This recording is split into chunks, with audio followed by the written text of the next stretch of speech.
생명의 부활, 심판의 부활, 그런 주제로 말씀을 전하겠습니다. 우리가 읽은 본문 말씀은 예수님의 자기 계시의 말씀이에요. 자기가 누구인가를 계시했다는 말은 드러냈다는 거죠. 자기가 누구인가를 드러내는 말씀인데, 오늘 말씀을 읽어보면 핵심적인 말씀이 예수님이 누구라고 말씀하시냐면, 예수님은 생명을 주시는 분이시고 또 심판을 행하시는 분이다. 그렇게 예수님 스스로 말씀을 하십니다. 오늘 말씀에 생명, 아버지처럼, 그러니까 아버지 하나님이죠. 하나님이 생명을 주는 것처럼 생명을 주는 자이고, 또 심판을, 하나님이 심판을 하시는데 심판을 행하는 자라고 말함으로써 예수님 스스로가 하나님과 동등하신, 동일 본질이신 하나님의 아들임을 이야기하는 그런 말씀입니다. 오늘 이 말씀을 하시면서 예수님이 이제 하나님의 아들, 생명을 주시는 자요 심판을 하시는 자임을 알리게 될 큰 사건에 대해서, 이제 종말의 사건에 대해서 가르치는 그런 말씀이에요. 자, 여러분, 모든 사람이 알고 있는 만고의 진리가 있습니다. 진리, 누구도 부정하지 않아요. 모든 사람이 다 알아요. 그 진리가 뭐냐면은 모든 사람은 반드시 죽는다입니다. 모든 사람은 반드시 죽는다, 그죠? 나는 안 죽을 거야 그런 사람 한번 손 들어보세요. 나는 안 죽는다. 지금 아무리 젊고 건강하고 또 아름답고 그렇다 할지라도 우리의 연수는 영원하지 않습니다. 유한한 인간이고 100살을 채 살지 못하고 우리는 다 죽게 돼 있어요. 이걸 부정하는 사람은 아무도 없어요. 이런 걸 만고의 진리입니다. 만고의 진리. 죽음은 때로 우리 인생을 스스로 되돌아보게 하고 우리를 겸손하게 만들고 그렇게 만들죠. 그런데 사람들이 모르는 진리가 하나 더 있어요. 불변의 진리. 사람들이 모르는 거, 이건 알지 못해요. 믿는 사람만 알아요. 믿지 않는 사람은 모르는 진리가 뭐냐면, 모든 사람들은 죽은 후에 반드시 다시 부활한다. 이거는 몰라. 믿지 않는 사람들은 죽는다는 건 아는데 다시 살아난다는 건 몰라요. 우리 기독교는 부활을 가르치는 종교입니다. 부활. 성경의 가르침의 핵심은 십자가와 부활이에요. 부활. 그래서 저 인간의 인생은 무덤으로 끝나지 않고 무덤 이후의 삶이 있음을 성경은 가르치고 있어요. 자, 그런데 이 부활할 때에 마지막 때 이제 부활이 있는데, 예수님 재림하실 때 부활이 있는데, 부활할 때는 사람들이 두 부류로 나뉜다 그랬어요. 오늘 말씀해 보면 좀 서론만 제가 일단 말씀드리는 거예요. 전체적인 두 부류로 나뉘어요. 그러니까 죽을 때는 똑같이 죽어요. 그 사람이 무슨 뭐 돈이 많은 사람이든 없는 사람이든 권력이 있든 없든 뭐 신앙이 있든 없든 다 죽는 거죠. 인간은 죽음 앞에 모든 사람이 평등합니다. 죽는데 다시 살아날 때, 부활할 때는 두 부류로 나뉘어요. 오늘 예수님이 이제 핵심적인 것을 말씀하시는데, 한 부류의 사람들은 생명의 부활을 하고 한 부류의 사람들은 심판의 부활을 한다. 그러니까 다시 부활하는 대부활을 성경은 가르치는데, 부활할 때 믿는 사람, 믿지 않는 사람이 다 부활합니다. 여러분, 어떤 사람은 믿는 사람만 부활한다고 생각하는 사람이 있어요. 잘못 알고 있는 거예요. 모든 사람이 다 부활해요.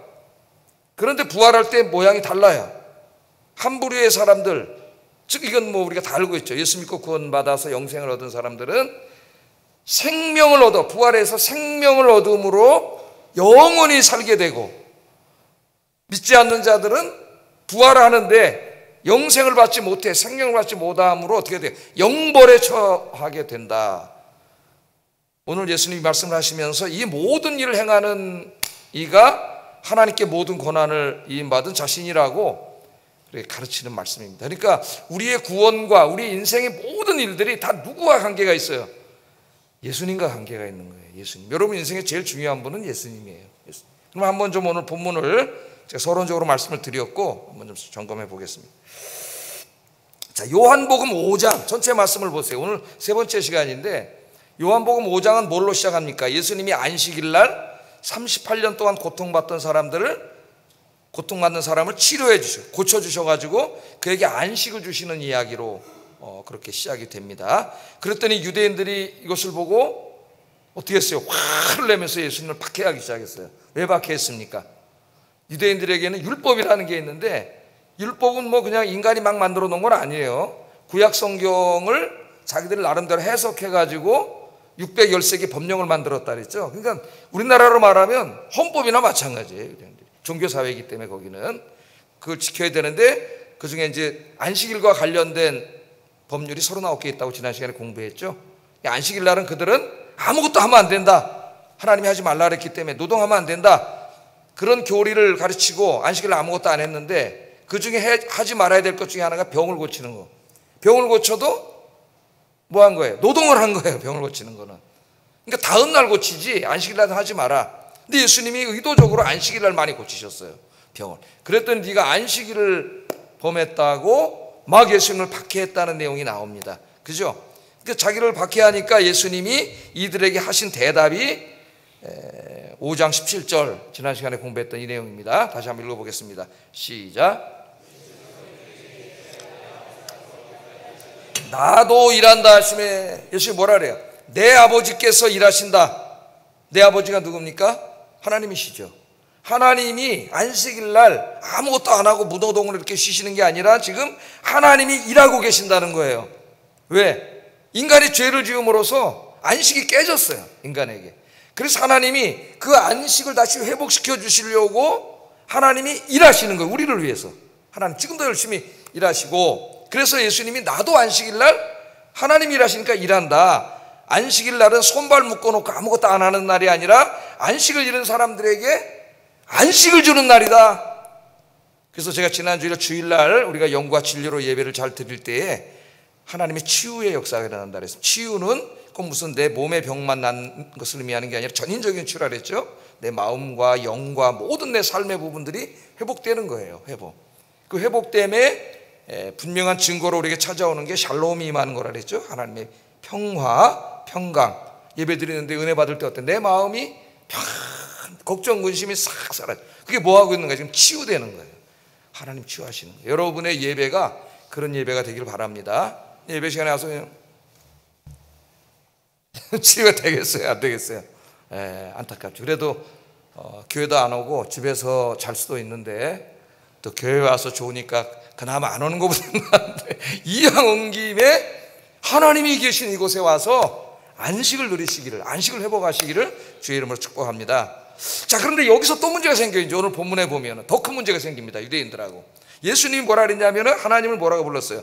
내 아버지라고 불렀어요. 내 아버지, 내 아버지, 내 아버지께서 일하신다 그러니까 이제 유대인들이 안식일로 트집을 잡다가 안식일은 제껴놓고 뭐? 하나님이 내 아버지라고? 아, 그럼 네가 하나님이냐? 하나님과 동일하냐? 이렇게 이제 시비를 또 걸기 시작하는 거예요. 5장 18절 한번 읽어봅니다. 시작.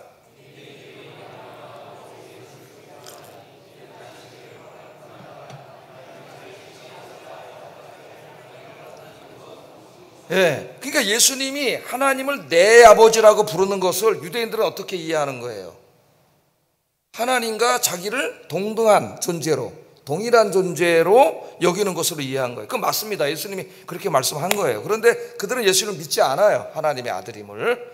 그러니까 이제 신성모독이 돼서 결국 이것 때문에 예수님을 죽이려는 이제 계획을 세우게 돼요.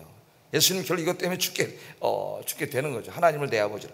자, 예수님이 하신 말씀은 진리예요. 진리, 사실이에요. 예수님은 하나님의 아들, 하나님이 예수님의 아버지세요.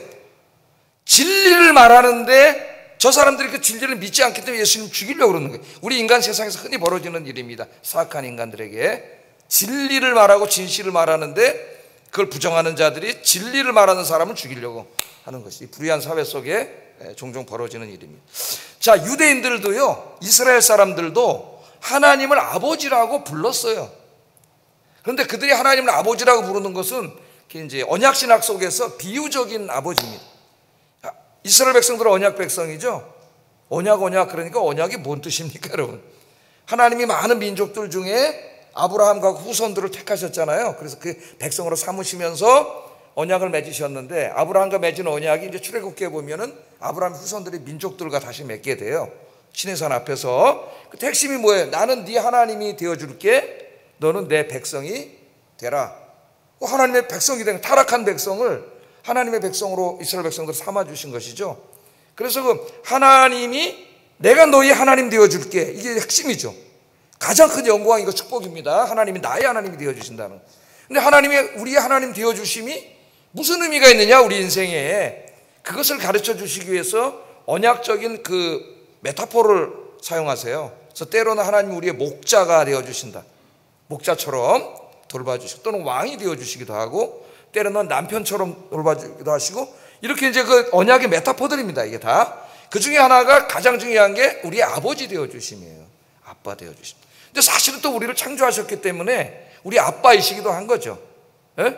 근데 유대인들은 비유적으로, 감히 하나님이 어떻게 내 아버지라고 예수님은 그랬습니다.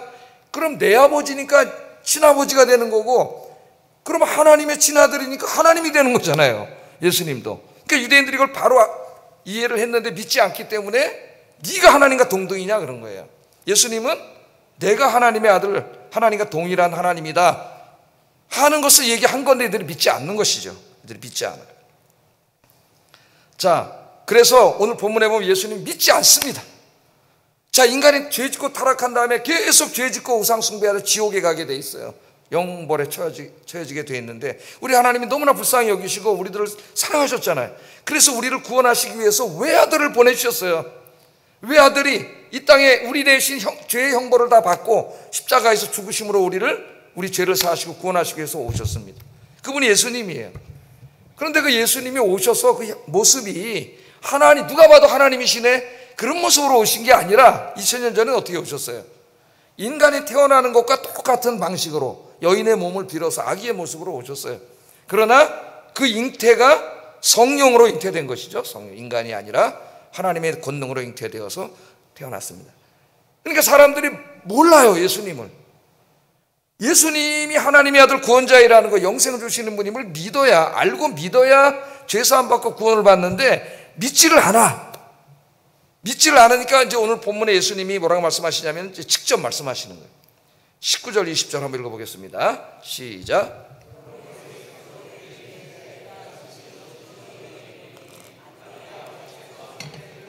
아무것도 스스로 할 수 없나니 아버지께서 행하시는 그것을 아들도 그와 같이 행하느니라. 아버지께서 아들을 사랑하사 자기가 행하시는 것을 다 아들에게 보이신다. 지금 하나님과, 네가 하나님의 아들이면 너도 하나님이냐? 그렇게 이제 유대인들이 막 박해를 하고 이제 죽이려고 할 때 예수님이 그렇다고 대답을 하는 거예요. 이 말씀이 부인하시지 않고 말씀을 하십니다. 자, 여기 보면 예수님은 자신이 하나님께서 행하시는 일들을 보았다, 본자로 얘기해요. 자, 하나님이 하늘에서 행하신 일들을 인간은 볼 수가 없어요. 그죠?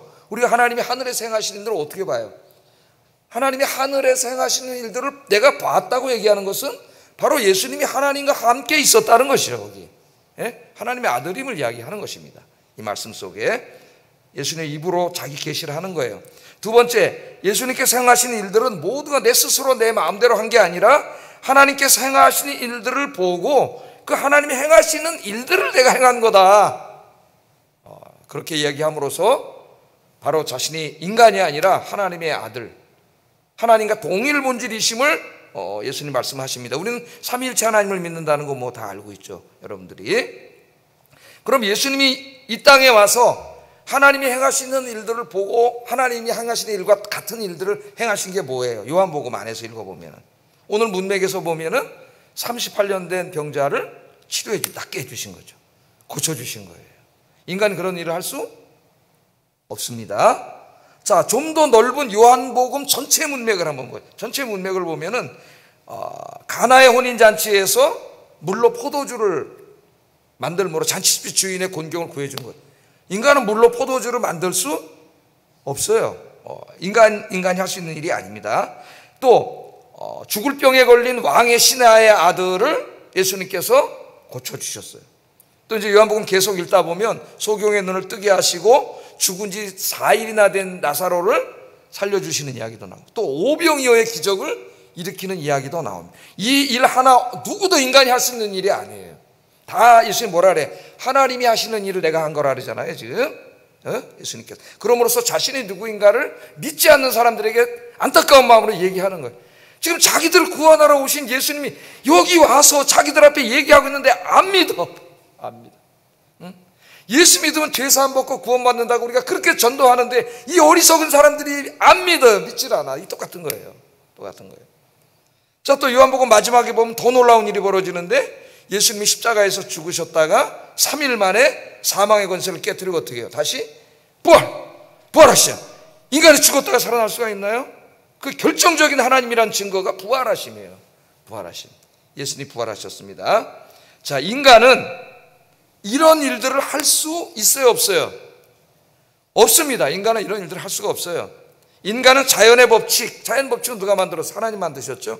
자연의 법칙, 물리의 법칙을 연구해서 그 법칙을 발견해내고 그것들을 응용해서 여러 가지 과학을 발전시킬 수는 있습니다.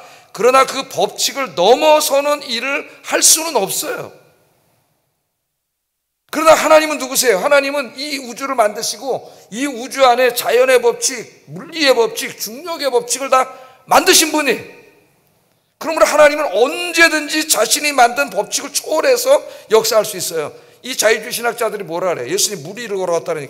아니, 어떻게 인간이 물 위를 걸어가냐? 중력이 있는데 빠져 죽지. 그거 다 신화적인 얘기야. 그 자유주의 신학자들 그런 친구들이 있어요. 지금 신학을 한다는 친구들이. 예? 그분이 누구세요? 그 중력의 법칙을 만든 하나님이세요. 예? 그분이 그 중력의 법칙을 어기고 걸어갈 수 있는 거예요. 자, 우리 서론 때 한번 잘 생각해 봅시다. 왜 이런 예수님이 행하신 표적들, 기적이라고 안 그러고 표적이라고 하는 요한복음에는 이 표적들을 왜 하나님이 요한을 통해서 성경책에 기록되게 하셨느냐, 그 이유가 분명히 나오죠. 이유, 요한복음 20장 30절 31절 한번 읽어보겠습니다. 시작.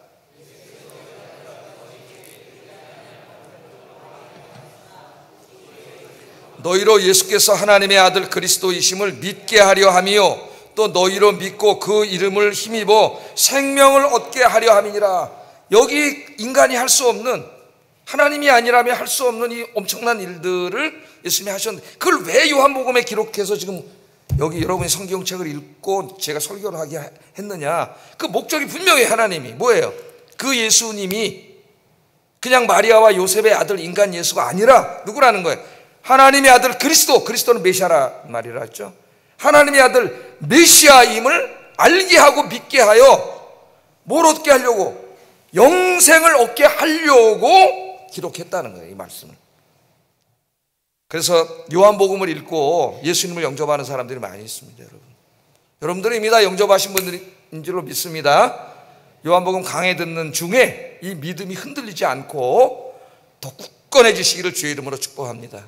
나중에 이제 자기 인생에 굉장히 험난한 일이 닥쳐오고 죽음이 눈앞에 닥쳐오고 이럴 때 이 믿음 앞에 믿음이 흔들린 사람들을 너무 많이 봐요.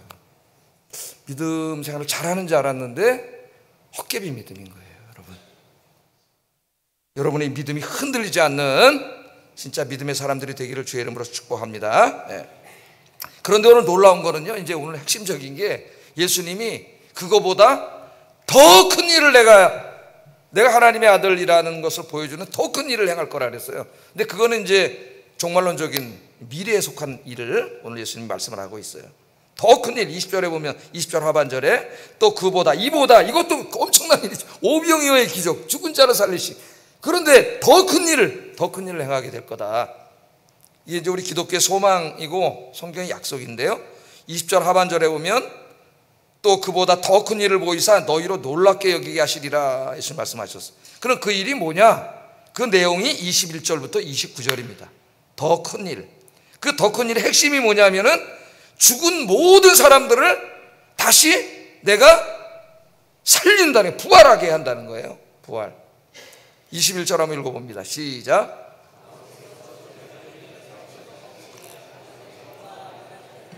예, 아버지 누굽니까? 하나님이시죠. 하나님이 죽은 자들을 일으켜 살리심 같이 이제 아들인 나도 내가 원하는 자들, 이 죽은 자들을 내가 다시 다 살릴 거다. 여러분, 이분이 예수님이 하나님이 아니시라면, 제가 만약 그렇게 말한다면 여러분이 다음부터 우리 교회 안 나오시겠죠. 저 사람이 미쳤구나 그러겠죠. 예? 이 말을 하실 수 있는 분 하나님밖에 없어요. 그분이 하나님의 아들이 아니라면 이 말을 할 수가 없어요. 예? 더 큰 일을 보이는데 죽은 자들을 아버지가 살린 것처럼 다 살린다. 자, 여러분, 유대인들은 이스라엘 백성들은 구약 성경을 믿죠. 신약 성경은 안 믿지만 그 구약 성경에 하나님을 믿는데 하나님은 생명을 주시는 분이고 가져가시는 분임을 믿어요. 구약 성경에 보면은 하나님께서 죽은 자들을 다 막 살리시는 얘기들이 있습니다. 엘리야를 통해서 사르밧 과부의 죽은 아들을 살리셔요. 또 엘리사를 통해서 수넴 여인의 죽은 아들을 살리십니다.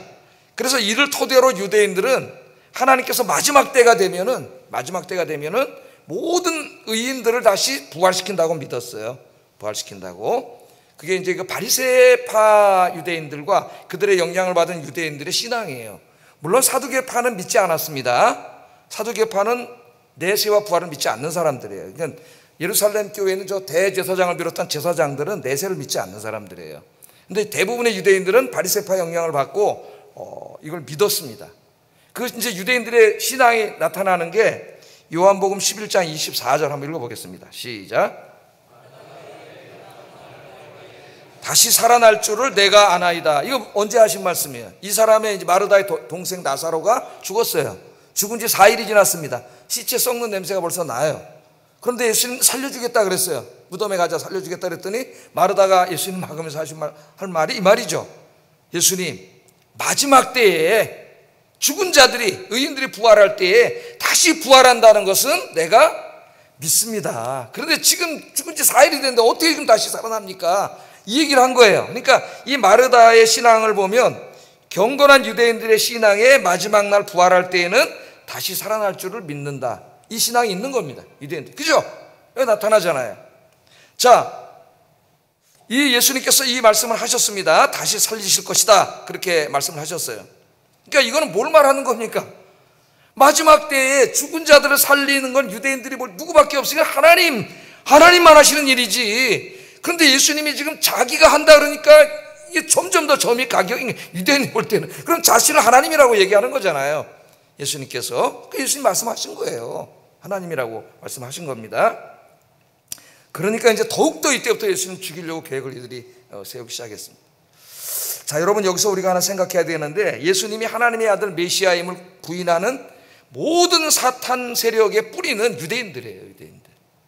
여기서부터 시작된 거예요. 이때부터 시작돼서 2000년이 지난 지금까지 기독교 내에서나 바깥에서나 계속 예수님은 누구예요? 하나님일 수 없다. 그는 한 사람의 인간이다. 계속해서 이런 주장을 하는 거죠. 응? 그래서 예수님이 누구냐 연구를 하는데 예수님이 누구냐? 또 예수님은 이제 한 역사적 연구 방법을 연구를 합니다. 역사의 인물을 연구하는 것처럼 많은 사람들이 역사 연구를 하는데 자, 역사가들이나 철학자들은 예수님을 지켜 세워요. 4대 성인 중에 한 사람이라고. 제가 늘 말하잖아요. 우리 믿는, 저도 어렸을 때 기분이 좋았습니다. 내가 믿는 예수님이 4대 성인 중에 한 사람이고, 뭐 나쁜 건 아니죠.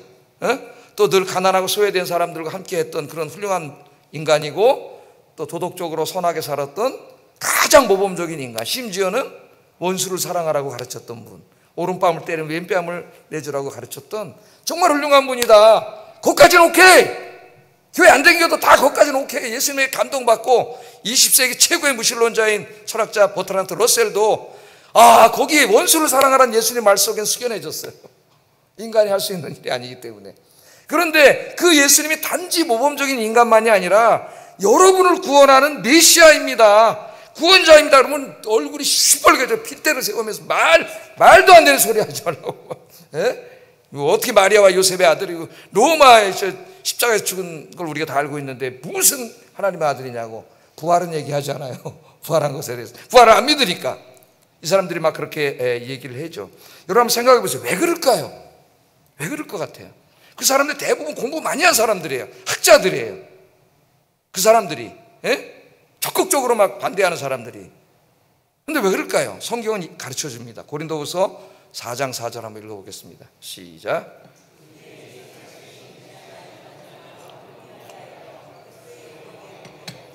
비치지 못하게 함이니 그리스도는 하나님의 형상이니라. 아멘. 자, 이 세상의 신이 누굽니까? 이 세상의 권세 잡은 사탄이에요. 사탄. 이 사탄이 믿지 않는 자들의 마음을 혼미하게 만들어요. 이 지성과 이성을. 그래서 그리스도 영광의 복음의 광채가 우리가 아무리 복음을 전해도 어떻게 해요? 비치지 못하게 막아요. 그래서 여러분이 이런 사탄의 방해 속에서 예수 믿고 구원받은 거는 하나님의 은혜인 거예요. 할렐루야. 예? 막는다 그랬잖아요. 그러니까 인간이 타락하기 전에는요, 아담이 타락하기 전에는 하나님 우리에게 이성과 지성을 주셨잖아요. 이걸 가지고 물리학을 내가 연구한다. 그럼 이 물질의 법칙과 이걸 다 연구하다 보면은 창조주 하나님께 도달되게 돼 있어요. 우리가 역사를 공부하든 철학을 공부하든 진리는 하나이기 때문에 진리에 도달되게 돼 있는데, 인간이 타락된 다음에 그 하나님 주신 이성 속에 어둠의 권세가 역사해서 이것이 진리에 이르지 못하고 거짓에 이르도록, 그러니까 물리학을 공부하다가 갑자기 빅뱅을 주장하게 되고 진화론을 주장하게 되고 창조주 하나님 없어져 버리는 거예요. 왜 그러느냐? 이 세상이 믿지 않는 신이 혼미하게 만들기 때문에. 혼미하게 만들기 때문에. 여러분, 이런 지금 비슷한 이단들이 신학자 혹은 목회자를 가장하고 우리 인터넷이나 유튜브 공간에 지금 수도 없이 나오고 있습니다. 그래서 이 믿음에 굳건히 서 있지 않으면 흔들려요. 자기가 믿는 복음에 굳건히 서야 돼요, 여러분. 베드로가 뭐라고 고백했습니까? 마태복음 16장 16절 읽어보겠습니다. 시작. 주는 그리스도시요 살아계신 하나님의 아들이십니다. 믿습니까? 이 고백, 이 신앙 고백 위에 교회가 세워지는 거예요, 여러분. 교회가 이 신앙 고백 위에, 이 신앙 고백을 한 베드로 위에 교회가 세워진다고 하는 것은 가톨릭이고, 인간이 중요한 게 아니라 이 신앙 고백을 한 사람들, 이 신앙 고백, 예수 그리스도를 하나님의 아들 메시아, 영생을 주는 자로 믿는 사람들이 모인 것이 교회. 그러므로 그 예수 믿는 사람이 두세 사람만 모여도 우리 예수님 뭐라 그랬어요? 내가 그들과 함께 한다. 그러니까 그 말은 거기가 곧 뭐라는 거예요? 교회이고 성전이 된다. 그 말이에요. 성전이 된다. 그러니까 여러분이 집에서 남편과 아내가 둘이 모여서 기도하고 예배 드리면 여러분 집이 뭐가 돼요? 거룩한 성전이 되는 것이죠. 성전이 되는 거예요. 교회론의 시작이 거기서 됩니다. 여러분, 이것을 위해서 기도해야 돼요. 내가 지금 믿는 것 같아도 어느 순간에 이렇게 핸드폰 꺼내가지고 뭐 유튜브를 보다 보면 유튜브에는 사람들이 읽게 하려고 자극적인 제목을 달죠. 썸네일이라 그래서. 자극적인 제목을 안 달면 안 봐요, 사람들이. 자극적인, 이게 뭐지? 그리고 뚝 눌렀는데, 야, 여러분, 무슨 예수님이 하나님의 아들입니까? 그 말도 안 되는 소리고, 그 목사, 꼴보수 목사들이 나는 소리고, 이제 저 같은 목사를 꼴보수 목사라고 하면서, 이제 이렇게 그 권위를 흔들으면서 말투가 그렇죠, 그 사람들의 어법이. 그러면서 이제 막 얘기할 때 많이 흔들려요. 특히 젊은이들이. 그래서 기도해야 됩니다. 기도하시면 성령께서 어둠의 권세를 물리쳐 주시고 이 믿음에 더 굳건히 서게 될 줄로 믿습니다. 여러분 인생의 제일 중요한 진리예요. 내 인생은 예수님과 관계된 거예요. 예수님. 모든 구원은 다 예수님하고만 관계된 거예요. 자, 예수님께서 죽은 자들을 이제 살리시는 날에 대해서 얘기합니다. 살리시는 날에 대해서 한번 말씀하신 걸 살펴보겠어요. 자, 아까 제가 뭐라 그랬어요? 모든 사람은 죽는다. 그것만 진리가 아니라 죽은 모든 사람들은 다시 살아난다. 부활할 날이 있다. 이게 또 진리라 그랬죠? 성경이 가르치는 진리. 이것을 성경에서는 대부활이라 그래요. 대부활. 여러분, 믿는 사람만 부활하는 게 아닙니다. 믿지 않는 사람도 부활해요. 28절 한번 읽어보겠습니다. 시작. 예, 놀랍게 여기지 마라. 무덤 속에 있는 자는 누굽니까? 다 죽은 자잖아요. 100년 전에 죽은 사람도 있고, 뭐 오늘 예수님이 오신다 그러면 막 1000년 전에 죽은 사람도 있고, 2000년 전에 죽은 사람도 있고, 다 흙으로 자연으로 돌아가 있는데, 갑자기 뭐가 있어요? 주님의 음성을 음성을 듣는 자는 산 자예요. 그러니까 살아난단 말이에요. 사는 그 음성을 들을 때가 온다. 그때가 언제냐? 우리 성경에는 언제? 우리 예수님께서 다시 오시는 날이죠. 재림하시는 날. 재림, 다시 제자, 강림할 때 림자서 재림. 풀어서 쓰면 다시 강림하시는 거예요. 2000년 전에는 우리의 죄를 짊어지시는 속죄의 제물이 되시기 위해서 인간의 모습으로 오셨지만은 이제 다시 오실 때는 영광의 하나님의 모습으로, 성부, 성자, 성령, 성자 하나님의, 창조자 하나님의 영광의 모습으로 우리 예수님이 오십니다. 2000년 전에는 아무도 모르게 오셨지만 이제 다시 오실 때는 모든 사람이 다 볼 수 있고 알 수 있게 우리 예수님께서 오셔요. 재림하시는 날. 자, 계시록 20장 13절에 보면은 죽은 자들이 어떻게 살아나는가가 나와요. 한번 읽어보겠습니다. 시작. 또 사망과 음부도 그 가운데서 죽은 자들을 내줄 것이다. 바다가 그 가운데서 죽은 자들을 내준다. 바다에 빠져 죽은 사람이에요. 예? 물에 빠져 죽은 사람들, 거기서 죽은 자들을 내어준다는 말은 거기 살아난다는 거야. 여러분 상상을 해보세요. 그 다음에 사망도 내준다는, 사망은 바다 이외의 땅과 육지 어디서든지 죽은 모든 사람들이 다 살아난다는 거예요. 음부에 가 있는 영혼들도 다 살아난다는 거예요. 예. 모든 일이 이렇게 부활한다는 겁니다. 그러니까 한번 그걸 상상해 보면 엄청난 일이 어느 날 우리 예수님 오시는 날 이제 이 일이 벌어지는데, 예. 자, 이 부활을 하는데 아까 제가 서론에서 뭐라 그랬어요? 죽을 때는 다 똑같이 죽는 것 같지만, 우리 눈에 그렇게 보이지만은 부활할 때는 이제 완전히 운명이 바뀝니다. 운명이 부활하는 날은.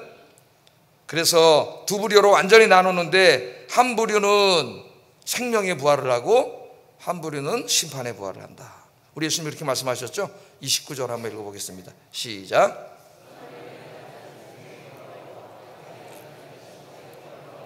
선한 일을 행한 자는 생명의 부활을 하고 악한 일을 하는 자는 심판의 부활로. 이 선한 일, 악한 일은 어떤 도덕적인 개념이 아니에요. 여기는 이 말씀 읽어보면, 자, 그럼 생명의 부활을 하는 자는 누구냐? 선한 일을 한 자는 누구냐? 예수님 그 다음 말씀하셔요. 24절 한번 읽어보겠습니다. 시작. 내 말을 듣고 또 나 보내신 이를 믿는 자는 영생을 얻었고 심판에 이르지 아니하나니 사망에서 생명으로 옮겼느니라. 그러니까 누가 부활하여 이날 영생을 얻습니까? 누가 부활하여 영생을 얻고 하나님 나라에서 영원히 살게 되느냐? 이 땅에서 예수 그리스도가 하나님의 아들 메시아, 영생을 주는 자임을 믿는 자, 그게 선한 일이에요. 믿는 자. 그 믿기 때문에 예수님의 가르친 대로 사는 것도 포함되는 거죠. 거기에 그 믿는 자입니다. 믿는 자. 예수님이 재림하시는 날, 이 믿는 자들이 다 죽은 것 같은데 다시 무덤이 열리고 바다가 열리고 다 부활한다는 거예요. 부활해. 그래서 성경 구절을 여러 개 찾아볼 수 있지만은 오늘 설교 시간이기 때문에 한 구절만 중요한 거 찾아보겠습니다. 데살로니가전서 4장 15절 17절 읽어봅니다. 시작. 우리 살아남아 있는 자도 자는 자보다 결코 앞서지 못하리라. 주께서 호령과 천사장의 소리와 하나님의 나팔 소리로 친히 하늘로부터 강림하시리니 그리스도 안에서 죽은 자들이 먼저 일어난다. 주님 강림하시는 날 죽은 자들, 그리스도 안에서 죽은 자들이 누구의 믿고 죽은 자들이잖아요. 죽은 자들의 이 생명을 얻은 자들의 대부활이 일어나. 그 부활이 일어날 때 제가 어떻게 가르쳤어요? 사람이 죽을 때부터 생각해 보세요. 내가 예수 믿잖아요. 오늘 내가 죽었어요. 죽으면 어떻게 될까요? 제 육신은 우리 애들이 장례식을 치르겠죠. 화장을 하든 어떻게 하든. 근데 생명의 본질인 영혼은 육신을 빠져나가서 하나님이 계신 낙원으로 가요. 낙원에서 안식을 누리게 돼요. 육신은 장례 절차를 치러요. 근데 이제 예수님이 오늘 오셔. 주님 딱 강림하실 때 부활을 한다는 말은 저를 화장해서 죄를 해서 다 뿌렸던 말다 하나님은 전능하신 창조주 하나님이시기 때문에 다른 것으로 나를 만드는 게 아니라 나의 이 몸, 자연으로 돌아가 버린 이 몸을 다시 하나님이 창세기 1장처럼 다 모아가지고 다시 빚어서 새 몸, 부활, 새 몸을 주신다는 거예요. 그래서 영혼의 잠시가 이 낙원에 가 있던 영혼과 지금처럼 다시 이렇게 만날 때에 그때 생명을 주신다는 거예요. 영생을. 그 영생은 이 생명이 아니에요. 이 생명 늙고 죽고 병들잖아요. 영혼이 죽지 않고 병들지 않는 영생을 주시는 거예요. 그래서 그 영광스러운 부활의 몸으로 천국에서, 우리가 말하는 천국, 하나님 나라에서 성부, 성자, 성령 하나님과 천사들과 온 구원받은 성도들과 함께 간단히 말하면 영원히 사는 게 뭐예요? 그게 구원이에요. 그게 영생이에요. 영생. 이 축복, 그 축복이 영원한 축복을 얻게 된다는 겁니다. 그게 어디서 결정된다는 거예요? 지금 이 땅에 사는 동안 여러분이 이렇게 예수 믿고 구원받음에 의해서 결정된다는 거예요. 구원. 우리 장로교는 또 예정론을 믿어요. 그래서 구원받은 사람은 탈락될 수 있어요, 없어요? 하나님이 지켜주심으로 천국 갈 때까지 지켜주신다. 이게 우리 예정론의 핵심이죠. 견인교리에 하나님이 지켜주신다. 그러니까 여러분들은 엄청난 축복을 받은 사람이다. 뭐 얼마 내고 받으셨어요? 하나님께서 무료로 주신 축복을 받았는데 그 천국의 삶에 대해서 계시록 21장 3절 4절 한번 읽어보겠습니다. 시작.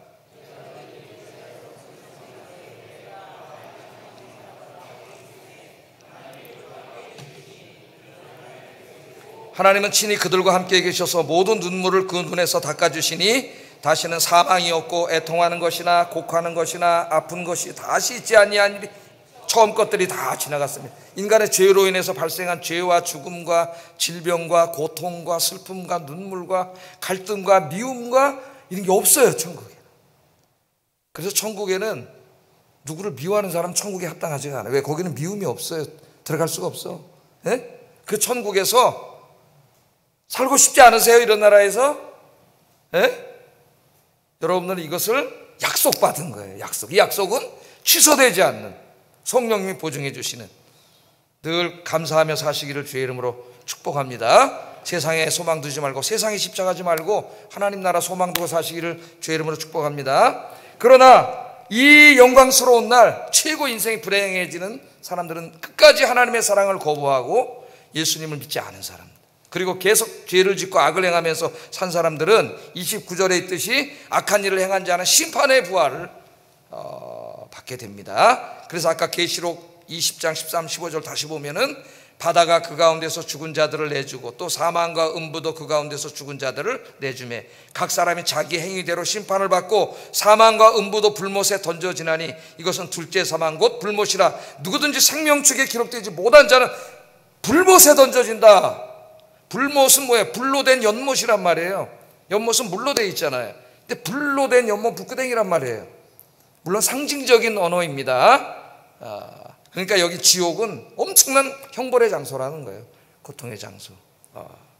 그래서 여러분, 이 세상에서 제일 불쌍한 사람은 집 없는 사람이 아니에요. 돈 없는 사람이 아니에요. 누구예요? 예수 안 믿는 사람이 제일 불쌍한 사람이에요, 여러분. 그런데 그 사람이 내 가족일 수도 있고 내 친족일 수도 있고 내 가장 친한 친구 있고 이웃일 수 있기 때문에 안타까운 겁니다.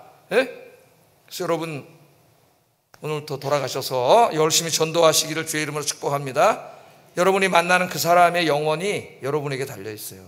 여러분에게. 그래서 우리가 열심히 전도해야 돼요. 열심히. 자, 그러면 이제 마지막으로 시간이 많이 가서 간단하게 정리하고 하겠습니다. 그러면 이처럼 영생을 약속받은 여러분들은 이 땅에 사는 동안 어떻게 살아야 됩니까? 예수 믿은 다음에 바로 천국 간 게 아니잖아요. 여전히 죄악된 세상, 죽음과 죄가 지배하는 세상에 살고 있어요, 우리가. 여기서 어떻게 살아야 되느냐?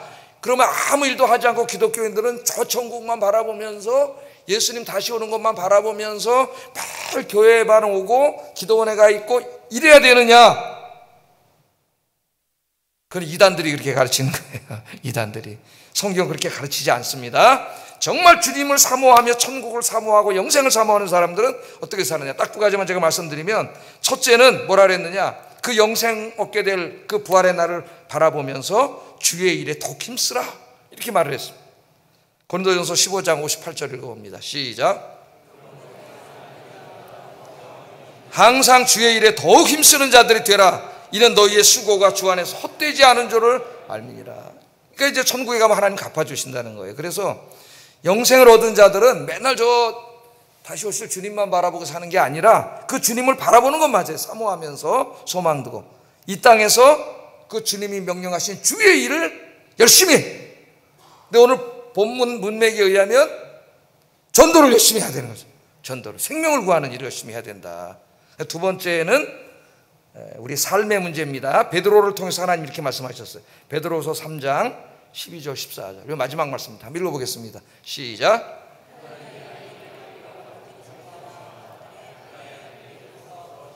물질이 뜨거운 불에 녹아지려니와 우리는 그의 약속대로 의가 있는 곳인 새 하늘과 새 땅을 바라보도다. 그러므로 사랑하는 자들아, 너희가 이것을 바라보나니 주 앞에서 점도 없고 흠도 없이 평강 가운데서 나타나기를 힘쓰라. 자, 여기 있는 말씀은 마지막 때에 하나님이 이 우주의 이 죄로 오염되는 우주를 다 새롭게 이렇게 치유하고 회복하는 모습을 상징적으로 말하는 거예요. 체질이 흩어지고 막 이렇게 해서 딱 새 우주, 그게 하나님 나라예요. 천국이고. 이 이루어진 다음에 이제 우리들을 거기서 살게 하시는데, 그 나라에 이제 약속을 받은 사람은 그 날이 임하기를 바라보고 간절히 사모하라 그랬습니다. 아셨죠? 이 땅을 사모하는 게 아니라 그 주님 오실 날을 간절히 바라보고 사모하는데, 사모하면서 어떻게 살아야 되느냐? 이 땅에 뭐라 그랬어요? 주 앞에서 점도 없고 흠도 없이 평강 가운데 거하라. 그 말은 이건 도덕적인 언어죠. 도덕적으로 윤리적으로 선하고 정직하고 진실하게 살아야 된다. 어느 정도 수준으로? 하얀 옷에 조금만 점이 튀어도 보이잖아요. 점도 없고 흠도 없는 정도입니다. 우리 주님이 우리에게 요구하는 도덕적인 수준은 점도 없고 흠도 없는 수준이에요. 그래서 그리스도인들은 어떻게 돼요? 세상으로부터 도피하는 게 아니라 종말신앙은 세상에서 책임 있는 삶을 요구합니다. 하나님의 나라는 거룩한 나라예요. 하나님은 거룩하신 분이에요. 죄인은 거기 갈 수가 없습니다. 그래서 우리가 이 땅에 사는 동안 어떻게 해요? 도덕적으로 거룩하게 살으려고. 근데 죄를 짓잖아요, 저도. 그러니까 어떻게 해야 돼요? 옷을 매일 빨아라 그랬잖아. 회개해야 돼. 하나님 앞에 회개하면 깨끗하게 돼요. 빨아주세요. 또 죄를 짓지 않도록. 우리 예수 믿는 사람들이 예수 안 믿는 사람들보다 돈 없어도 괜찮습니다. 집 뭐 없어도 괜찮아요. 그 사람들보다 공부 많이 안 했어도 괜찮습니다. 그런 건 하나도 부끄러운 일이 아니에요. 정말 부끄러운 일은 이 도덕적인 삶에 있어서 그들보다 못한 거예요. 그리스도인들이. 그리고 욕먹는 거예요. 이거는 정말 부끄러운 일이에요. 그래서 여러분, 다시 오실 주님을 간절히 사모하는 자는 어떻게 해요? 주의 일에 힘쓰면서 내일부터 세상에 나가서 사람들에게 존경받을 정도의 삶을 산다는 거예요. 그런 그리스도인들이 되시기를 주의 이름으로 축복합니다. 기도하겠습니다. 예수님은 하나님의 아들로 메시아요 구원자임을 믿는 우리의 믿음이 흔들리지 않고 굳건하게 하소서. 이 땅에 구원받지 못한 사람들이 받게 될 심판의 부활을 생각하면서 열심히 전도하게 하소서. 천국과 영생을 소망하며 이 땅에 사는 동안 주의 일에 더욱 힘쓰며 도덕적으로 선한 삶을 살게 하소서. 기도하겠습니다.